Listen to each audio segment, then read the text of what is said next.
हाय सांगमाने आज आमे करिवा कंचा माछ झोल। चुली एबे लगेले तेल पकैया आलू भजा हला माछ भाजिले। देखो आमर जहाँ जहाँ दरकार कंचा माछ झोल पे मसला मछली सब अच्छी। मसला कषा हो गला। अदा रसुण पेस्ट पकईदवा लुण टिके पकईवा।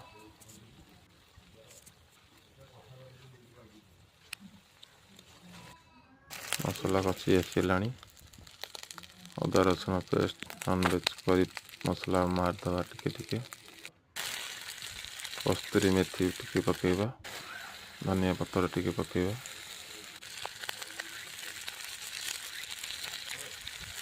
ताके टिके भल भाव घांटी दवा।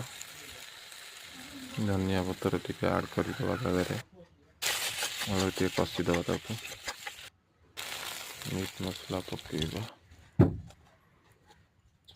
कंचा माछ आलू पड़गला भजा माछ भी पड़ा। एबे टिके मुंड छेचिया मुंड आमर चाहिगला। मसला टिके पकईदवा। गरम मसला टिके पकई काढ़ीदवा। एबे आमर खाइबा बढ़िया हो गला। आमर के राग हो जाइतला नले भारी टेस्ट लागुतला।